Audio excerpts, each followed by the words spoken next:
V27 news కి స్వాగతం.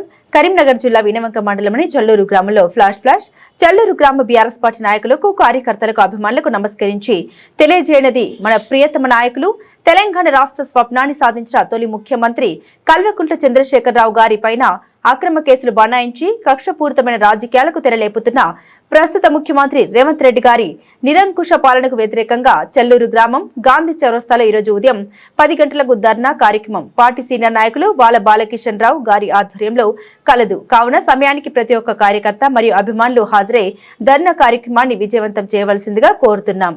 ఇట్లు బీఆర్ఎస్ పార్టీ గ్రామ శాఖ చెల్లూరు. తెలంగాణ ఆ రోజు ఉన్నటువంటి తెలంగాణ 10 సంవత్సరాల కేసీఆర్ నాయకత్వంలో ఎలాంటి అభివృద్ధి జరిగింది.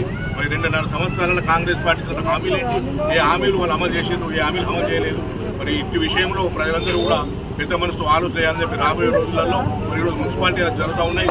మనకు ఉన్నటువంటి గ్రామాలలో ఉన్నటువంటి వారి పట్టణాల్లో కూడా మున్సిపాలిటీ ఎలక్షన్స్లో కూడా కాంగ్రెస్ పార్టీ బుద్ధి చెప్పాలని చెప్పి విజ్ఞప్తి చేస్తూ ఇంకొక విషయం కూడా రేపు జరగబోయేటువంటి ఏ ఎన్నికలు వచ్చినా కూడా కాంగ్రెస్ పార్టీకి బుద్ధి చెప్పాలని చెప్పని ఈ సందర్భంగా ప్రజలకు విజ్ఞప్తి చేస్తూ మొన్న సమ్మక్క సారలమ్మ జాతర సందర్భంగా స్థానిక శాసనసభ్యులు పాడి కౌశిక్ రెడ్డి గారిని సొంత గ్రామంలో గద్దెల మీదకి వెళ్ళనీయకుండా కాంగ్రెస్ పార్టీ అనవసరమైన రాద్ధాంతం చేసి పోలీసులు కూడా అతి ఉత్సాహం చూపెట్టి వారి కుటుంబాన్ని లాక్కెళ్ళి దర్శనం చేసుకోకుండా ఇటువంటి సందర్భాన్ని కూడా ఈరోజు తీవ్రమైనట్టుగా ఖండిస్తూ ఉన్నామని చెప్పి సందర్భంగా మనవి చేస్తూ ప్రజలందరూ ఆలోచన చేయాలి. కేసీఆర్ నాయకత్వం ఎలా ఉండే, రేవంత్ రెడ్డి నాయకత్వం ఎలా ఉంది, కేసీఆర్ 10 సంవత్సరాలలో ఎలాంటి అభివృద్ధి చేసిండు, ఏం చెప్పిండు, ఆయన ఏం చేసిండు, ఇలా కాంగ్రెస్ పార్టీ ఏం చెప్పింది, ఏం చేస్తాననేది ఆలోచన చేయాలని చెప్పి విజ్ఞప్తి చేస్తూ సెలవు తీసుకుంటున్నాం. జై